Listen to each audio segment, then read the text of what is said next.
Patok sa DZAR 1026 Sunshine Radio. Alright, tuloy-tuloy na tayo. Maulan ho, kaya mag-iingat kayo kung may mga schedule kayo this afternoon. Don't forget to bring your umbrella or anumang pananggalang para kung abutin kayo ng ulan, hindi kayo mababasa. Actually, maaga pa lang ho, may paabiso ng NDRRMC. Kaugnay nga ho dito sa na-experience nating pag-ulan. Okay, kapartner Lilibet, ang ating special guest this afternoon ay ang BP for operation nitong Trattoria Altrube. Ayan, yan ang pangalan ng kanilang restaurant. At kung ating titingnan, simple lang yung kanyang ambisyon. Sabi nga niya, just to have a peaceful life and to have a family of my own. Pag tinanong mo kung sino ang kanyang iniidolo sa buhay, aba si Madam Meldy. Kilala mo ba si Madam Meldy? Yun ang kanyang iniidolo. Siya ay pangalawa sa 3 magkakapatid at siya ay nagtapos sa kursong Bachelor of Law. At mula siya sa, sabi nga, a middle class family. Ang ating tinutukoy na bisita natin, ang BP for Operation ng Trattoria Altrube, si Madam We Del Rosario. Ayan. Magandang hapon, Magandang hapon. Hi, good afternoon. Magandang hapon. Good afternoon. Thank you for your time, Madam. How's the weather? Alam ko, nasa Tarlac ka. Kumusta ang panahon niyo dyan? Well, actually, yung weather dito masama. At takas ng ulan at nasa gitna ako ng palayan, ng bukid. Ay, ganun. Ganun. Talaga. Okay. Madam We, siguro bago natin pag-usapan yung business. Kasi ang ganda ng kwento mo dahil from the start of this business, bahagi ka na. Kasi 2011, yung sabi mo nga na bahagi ka na dito. So from the start, dahil yun din yung taon na sinimulan nito nung mag-asawa, 'di ba? A short story ng Trattoria. Si Ma'am Sandy and Sir Martin, passionate sila sa food. Kaya nila inopen yung restaurant ng Altrove. Before, nagta-travel lang sila and then one time napunta sila sa El Nido. And then sabi ng ni Sir Martin, Mommy, this is the place where we're going to put our restaurant. So, nung nakita lang yung place, they love El Nido. So, everything was started in El Nido. Okay. So, nung nag-put up namin yung El Nido restaurant, doon nag-boom yung El Nido branch namin. So, all the restaurants we have in Siargao, Cebu, 100 Islands, Anilao, Batangas, we already have 15 branches. So, yun, they all started in El Nido. Okay. So, parang the way I see it, Madam We, parang ang target nyo is yung mga tourist destination. Kasi knowing El Nido, alam mo naman na isa yan sa mga best destination na pwede nating i-offer sa ating mga foreign and local tourists, Madam We. Mga foreigners, yung ang inaano nila, pag pumupunta sila ng El Nido, their vacation is not complete kapag hindi sila nakadaan ng Altrove. So yan yung So even nasa eroplano sila, yung ibang guest namin, sabi ng mga guest namin, kami na-endorse kami ng guest nyo na foreigner din na you have to drop in Altrove kasi your vacation will not be complete if you did not come or if you did not eat in Altrove. Wow. So word of mouth kumbaga recommendation. Word of mouth. At mga foreigners sila. Kaya nga medyo when we say foreigner, Madam We, parang pang high-end. Paano naman kumusta ba yung presyo ng pagkain? Kasi nabanggit natin yung mga foreign tourists. Alam mo naman sila yung talagang ready na magbakasyon. They're willing to spend much para lang sila mag-enjoy. Paano yung ating mga our locals can also afford your foods? Oo naman. Kasi yung food naman namin is actually good for two. Okay. So talagang good for sharing yung pagkain namin. So yung pagkain na dito kasi before we're just only catering yung mga tourist destination. Now we already have in Tarlac, we have in City, we have in BF Parañaque, in Caliraya, and now we just opened last month sa Makati. Uy. And soon, going to open in Angeles, Pampanga, in BGC. So hopefully before end of this year, we're still going to open 2 more branches. Wow. Grabe. Yeah. Ayun, Madam We, since from the start is nasa na po kayo, nasa Altrove na po kayo na business restaurant. Witness po kayo sa pagpapatakbo ng negosyo. Ano naman po yung mga challenges, ano po yung mga na-experience nyo talaga sa yung nag-start pa lang yung Altrove? Well, actually, hindi naman talaga kami nahirapan during yung first operation namin. Parang yung kasi may mga may mga guests na ang ibang customers, syempre masisela like European. Mababait naman sila, pero sometimes may mga guests na talagang minsan ayaw magbayad, minsan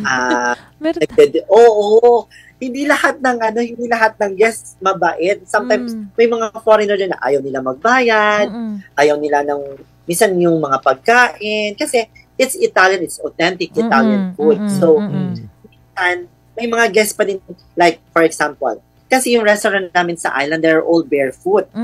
So yung mga slight problem na minsan nawawala yung tsinelas, nagkakapalit sila. Pero pinakabalik pa rin naman nila. So sometimes yung foreigner babalik ulit sa restaurant. Sasabihin, ay napagpalit namin yung yung tsinelas. I'm so sorry. So mga ganon. So yung major problem, wala talaga major problem sa restaurant. That's nice. Ano naman po yung ginagawa nyo, ma'am, sa mga foreigners na hindi po nagbabayad? Free na lang.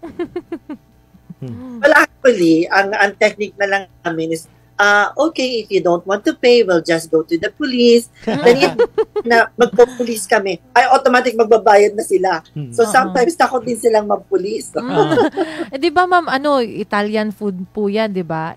Paano naman po yung pag tinikman nila, ano po ba yung mga comments nila na actually, natatanggap nyo? Pag yung foreigner nakakain na ng food, sabi nga nila, if you watch one of our videos, sabi na, we don't know na meron palang good Italian food here in the Philippines. Really? Na talagang ang sarap ng pagkain. Sabi nila, oh my God, talagang ang sarap. And even if the Filipinos, parang naa-amaze sila pag once na natikman nila yung pagkain. Kasi nasa mga area kami na talagang tourist destination. That's true. Pag Pinoy naman, naa-amaze sila na ang pagkain sobrang sarap. That's true.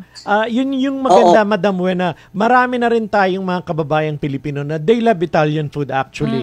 Simula nga nung natikman nila. Lalo na yung mga pasta talaga, yun talaga yung sikat din sa Italian, yung mga pasta nila. Oo. And all our pasta is always al dente. Yan yung namin, al dente. Al dente. Al dente. Okay. Madam We, my next question is, since medyo may kalayuan yung mga locations like in El Nido, in Coron, in 100 Islands, since ang nire-ready natin, ang piniprepare natin is Italian food, kumusta yung sourcing? Are all the necessary ingredients or the food itself is readily available doon sa mga lugar na meron kayo or nanggagaling pa dito sa Manila yung inyong mga niluluto? Well, actually, we have commissary here in Manila. Okay. So, like, if we're going to send food, like in El Nido, in Coron, Siargao, 100 Islands, lahat yun may commissary kami. Okay. We cannot buy sa grocery or sa something na mga pwedeng mabili, hindi. Okay. Ang namin is lahat ng restaurants, lahat yan pare-pareho ang lasa. Hindi pwedeng maiba. So, they cannot just buy na like the sauce we're using, hindi ka pwede magpalit. Kumbaga standard, Madam We, standard yung lasa. Kung nasa BF man sila or nasa Caliraya or nasa El Nido, yung lasa ng pagkain is the same. Na-maintain pa rin. Lahat yan, maintain yan lahat. Hindi pwedeng magkaiba ang lasa. So sometimes pag yan, so how's the, you know what, we've been to Siargao, we've been to BF, and all your food is talagang pare-pareho yung lasa, hindi siya nagkakaiba. Ayan. Okay. Kaya yung nakakatuwa sa amin, sa guest namin na pag Filipino, usually na kasi dito na sa Manila, Filipino na yung mga kinikater namin na customers. And then, pag nila, you know what, when we see your Altrove, oh my God, we're so happy kasi we've been to your branch in Siargao, we've been to branch in El Nido, in Coron, nagugustuhan nila kasi they were happy kasi yung services and the food, they always love our services and the food that we cater in the restaurants. So pagpunta nila dito sa Manila Masibang branch, oh my God, they're really happy. That's nice. Madam We, regarding naman po dun sa pagiging VP operations nyo, ano po yung, di ba, siyempre ngayon, marami na kayong mga branches, iba't ibang lugar pa. Then, ano po ba yung greatest weakness nyo po being a VP operations? Weakness ko? Well, actually, I love my job. Same with my boss. They love all the restaurants. So that's why I also love my job. So every now and then, I travel. So 1 week dito sa area, if I'm going to 100 Islands, another 1 week for Caliraya, another 1 week to Cebu, and 100 Islands. So I always check all the restaurants. So every week, kailangan nagpa-travel ako para to check yung restaurants. Pati So yung mga they always have, if they have problem, they always consult me. So even so because we have a group chat ng lahat ng mga managers na all their concerns. So every day they always report kung ano nangyayari sa restaurant, like for the staff or for the guests na nagreklamo. So we always cater everything na pag may problema, we always have actions. If they cannot act, if the managers cannot do that, they're going to consult me. Yun din talaga yung maganda, Madam We, na hands-on ka talaga sa negosyo. Okay. Ang isa sa nakita ko dito, Madam We, na edge nyo among others, kasi ang daming nasa ganitong business, Madam, I'm sure alam mo yan.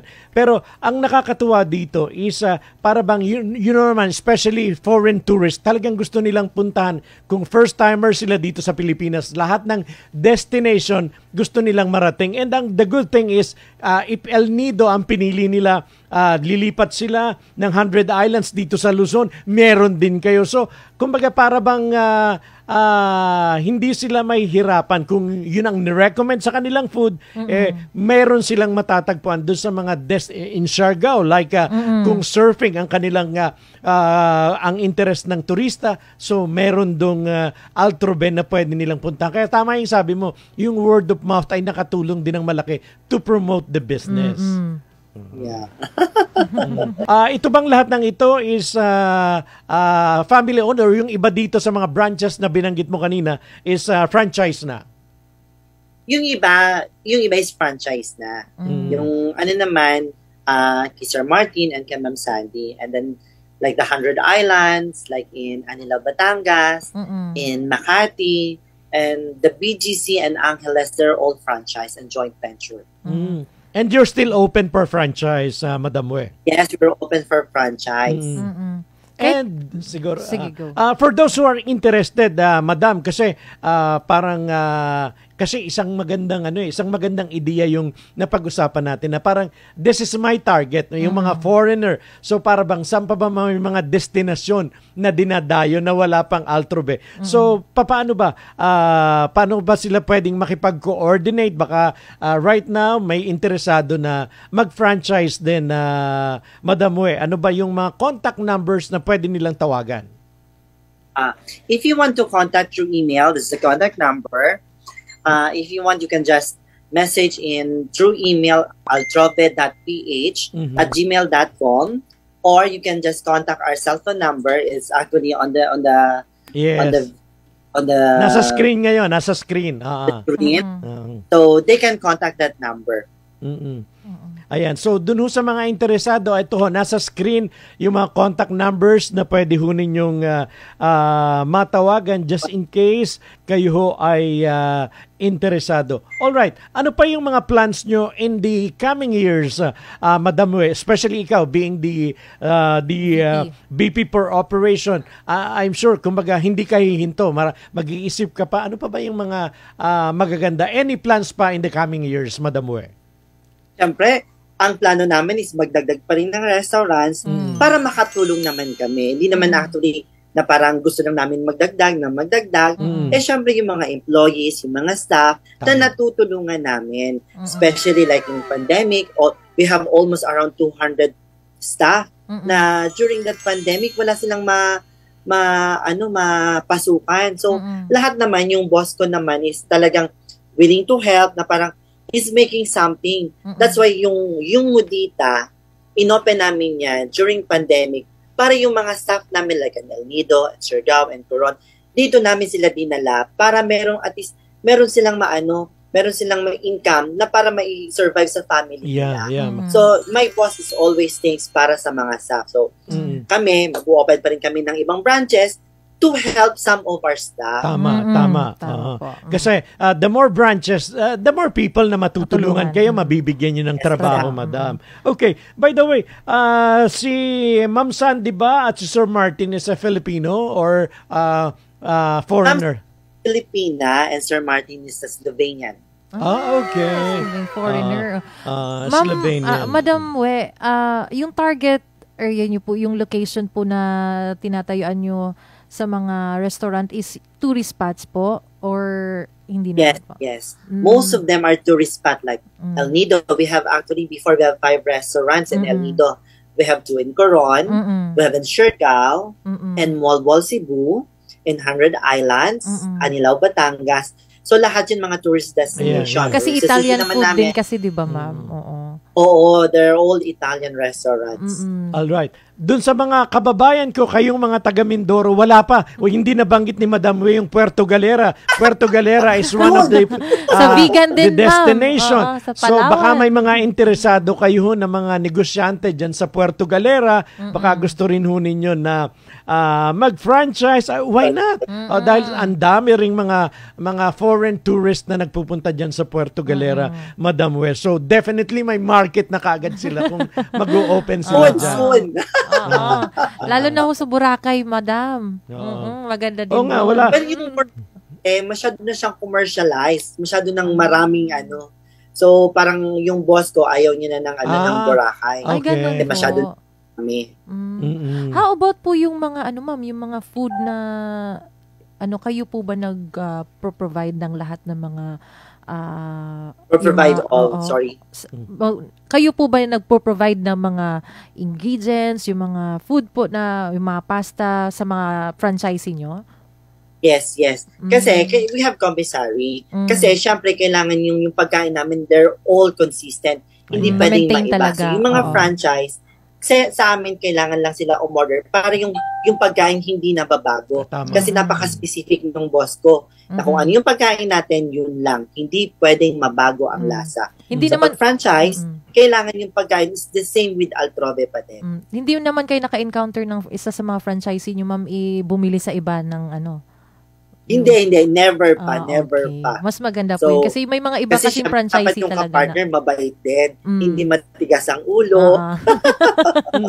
Okay.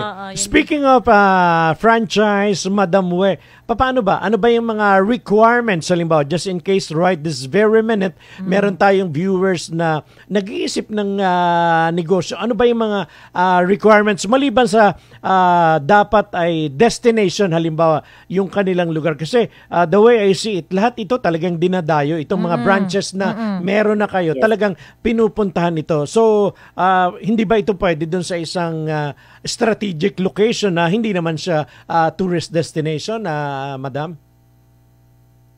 Pwede naman po Well, actually, it is my boss, Ma'am Sandy. She's the one deciding yung area kung pwede ba. Kasi hindi lahat ng area na gusto ng pwede. Siyempre, kaya lang yung boss ko kasi nag-ano din siya, may study rin siya na tinitingnan area, pinag-aaralan. Check din yung pero location di siyang feasibility, hindi pwedeng, gusto ko dito na lang sa area to. No. Kailangan pinag-aaralan mo din yung area, di ba? Hindi kung gusto mo lang dito ka maglalagay mo. Kailangan may study rin. Ang galing ni Madam Sandy. Talagang, kasi yun yung ideya na dapat, kumbaga, pinag-aaralan. Aside from Italian food, ano pa ba yung mga siniserve nyo sa Altrove, Madam We? Ano pa ba yung mga foods na siniserve ninyo? All the restaurants, kasi Italian restaurants kami. So, it should always be Italian lang. Hindi kami pwede mag-serve ng ng other food. Pero, we have resort in Tarlac. Actually, I'm here. If you try the Mudita, Mudita Glamping Resort. So, meron kayo dyan. Meron kaming resort dito. So, if you want, pwede nyo, ito naman yung parang like Bali, Indonesia in the Philippines. Na parang in the middle of rice field sa Palayan, nagawa kami ng mga bahay kubo na tropical hut. So maganda yung mudita namin. Kaya pala sabi mo at the start of the show, nandiyan ka sa gitna ng nasa gitna ka ng palayan. Talaga. Okay. So the way I see it, nakaka-enjoy ang ginagawa mo. From one place to another, you have to visit to see the operation, ano bang problema. So kumbaga maliban dun sa nakikita mo yung positive feedback from the customers, nakakapag-travel ka pa, madam, di ba? Sana all sino yung may sarap ng trabaho. Kaya nga mapapasana all ka, pero syempre bakit ito yung paano ka nag-start dito? Kasi parang from the start na nandito ka na, kasi binabasa ko nga yung short profile mo na from 2011, wherein dun din sinimulan ni Madam Sandy and ni Sir Martin, bahagi ka na. So, are you related to them, Madam Weh? Well, actually, friends kami ni Ma'am Sandy. Okay. I was working before in one of the resort in El Nido. Okay. And then Ma'am Sandy was starting the restaurant. So, naging friends naman kami. We meet sa mayor na sumasayaw sila nung ni Ma'am Sandy with the mayor ng El Nido. And then doon kami nagkakilala. Then doon kami nag-start na naging friends kami. And then she offered me, sabi niya, maging ka muna, maging hostess ka muna kasi ang ganda mo. Maganda talaga ako. Yeah. Walang duda. We already had 2 restaurants before in El Nido. So yung isang Asian restaurant niya before, sa akin niya muna parang ako lang muna mag-entertain as a hostess dun sa isang restaurant na Asian restaurant. So hanggang tuloy-tuloy na yung lahat ng income ng Altrobe, itinatayo niya ng pinatayo. So lahat ng income niya, itinatayo niya ng mga restaurants. Hanggang such time na dumami na siya ng dumami, parang kailangan na nating mag-ayos kasi dumadami na tayo ng dumadami. So that's why I was very happy kila Ma'am Sandy and Sir Martin na they give me the opportunity na makapagtrabaho sa kanila. So that's the history pala ng iyong pagiging bahagi ng Altrobe. So actually ganun daw, Madam Weh, talaga yung mentality na hindi mo yung kita ay hindi mo gagastusin doon sa mga personal mong luho. Kumbaga mag-isip ka kumbaga doon sa makikita pa ulit yung pera, like yung ginagawa nga ni Madam Sandy, ni Ma'am Sandy na 'di ba, yung kita ay ipagpapatayo pa ulit ng panibagong branch, 'di ba? Kasi ang ni Ma'am Sandy, ang Altrobe ang king. So yun talaga ang niya, yun ang focus niya, na yun ang nagtumutulong sa amin lahat. Madam Weh, 'di ba, yung natanong ko kanina yung about sa weakness niyo po. Ngayon naman po, ma'am, being a VP operations, ma'am, kasi syempre 'di ba kayo po yung naging pinagkatiwalaan talaga ng owner na mag-ikot sa then marami po kayo naririnig talaga na iba-ibang feedback talaga bawat branches, 'di ba? Then how do you handle po the pressure, ma'am, na encounter niyo po? Well, actually kasi kung as a operation, kung papatulan ko kasi lahat ng mga comments ng mga syempre talagang masistress talaga ang buhay ko, 'di ba? Syempre kailangan i-weigh mo din lahat. Hindi yung lahat pinaniniwalaan mo. Kasi minsan, may mga staff talaga, nagsisiraan din talaga naman yan. Parang inggit. So, hindi ka patola. Hindi ka patola, Madam Sandy. Hindi ka patola. Hindi lahat ay, kumbaga, sige lang, nililet go mo naman yung kumbaga, baka naman hindi one-sided si ma'am. Oo. You always have to hear 2 sides. Kasi minsan kasi mga managers, ang staff, nagkakairingan din yan . Pero kailangan you have to hear both sides. Sometimes pag ang problema is from the staff and the managers, I really need to go to that branch para to hear both sides. Yes, so ganito, po ganyan. So nagkakaintindihan naman sila. So hindi talaga pwedeng, hindi. Kasi kung lahat papatulan mo, lahat paanuhin mo, masisira ang lahat ng operations mo. That's kasi talaga. Then, hindi mo naman talaga always meron talagang maiinggit. Diba? Hindi talaga maiwasan yan, ma'am, sa trabaho. Diba? Oo, true. Kaya nga, Madam Weh, personalin lang kita. Why Madam Meldy? Dahil marami kang alahas, marami kang sapatos. Why Madam Meldy ang ini-idolize ko? Kasi even nung maliit pa ako, idol ko na talaga si Imelda.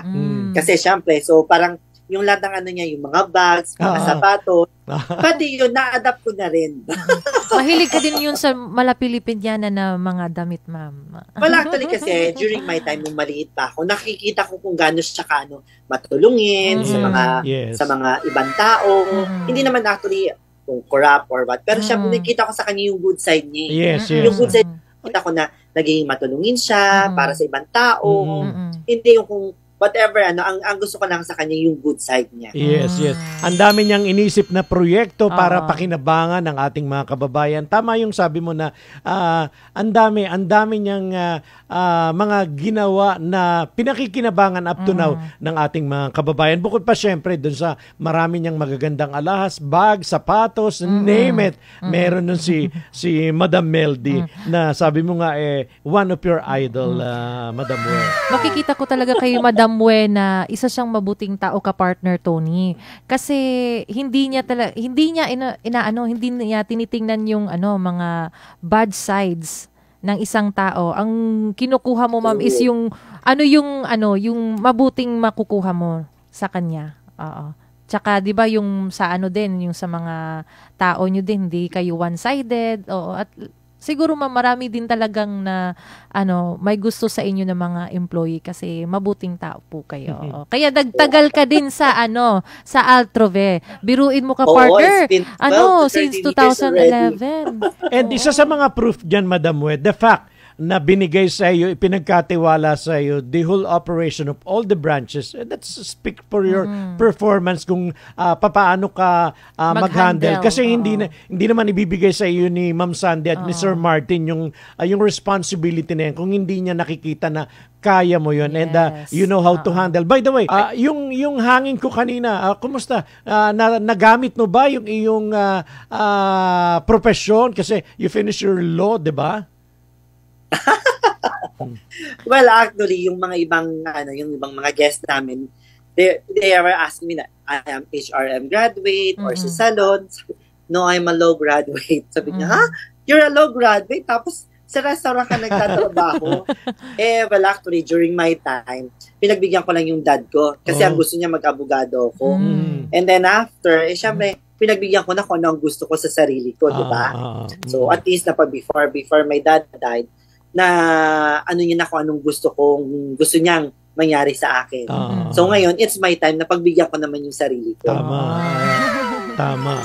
O, diba? So, at least you can still practice naman diba? May mga situation na kailanganin yung expertise mo as a lawyer. So, nandyan ka. And I think isa rin yan sa mga magagandang taglay mo na kaya mong i-medal, kaya mong i-handle yung mga conflict ng mga tao mo kung sakali. Kasi minsan most of the contracts na yung boss ko, si Ma'am Sandy, she always put up some other branches, tapos bumibili rin siya ng mga lupa. Yun, syempre, kadamay na ako doon. Ako na ako titingin kung tama ba yung mga papel, yung mga documents. So, part of it, napapag-aralan ko din at alam ko na kasi yung ibang mga proseso. Nagagamit mo rin na, diba? Yes, exactly. Yun yung maganda doon.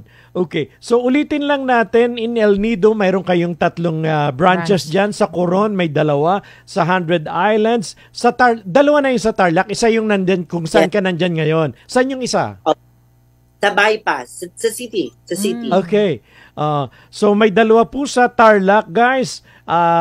Pero kung nandito lang kayo sa Manila, hindi nyo na kailangan pumunta ng Tarlac dahil meron sila. Saan sa BF yung branch nyo dito?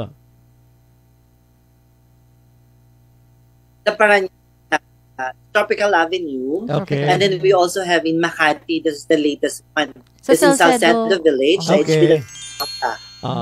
So mga kababayan namin sa Batangas, meron sila sa Anilao, meron sila sa Caliraya, syempre dyan sa surfing capital sa Siargao, and syempre sa Cebu, sa Angeles, at dito sa BGC na kapitbahay namin. So, soon. We're going to open in Angeles and hopefully BGC before end of this year. Okay.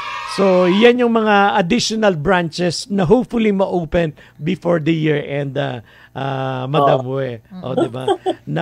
Nakakatuwa naman. And yung sabi mo nga kanina at the start of the show na kumbaga, yung promotion is nanggagaling na mismo doon sa mga turista na nakakain na dito. Parang sila na mismo yung magre-recommend, di ba? That's something, parang hindi mo na kailangan na i-advertise dahil yun na mismong mga nakatikim, sila na mismo yung magsasabi na, find time to visit Altrobe pagka pumunta kayo sa ganitong lugar at hindi kayo magsisisi, di ba? That's something. Madam Bue, pwede niyo po bang maibahagi sa amin at saka sa mga viewers na yung mga menu po, kung ano po yung mga best seller na mga food niyo sa Altrove? Yeah, actually, we have pizza, pas, and steak. So for the pizza, we have the prosciutto crudo de tartufo, and then the quattro formaggi, that's 4Gs, and then pasta, the best seller is actually the gamberi. It's gamberi aglio. The oliva, it's shrimp and olive oil. And then we have also the white sauce, like the crema e funghi, and then the pollo con crema. And we also have good salads. And the steaks, is we have the best steaks in town. Sarap. Gana.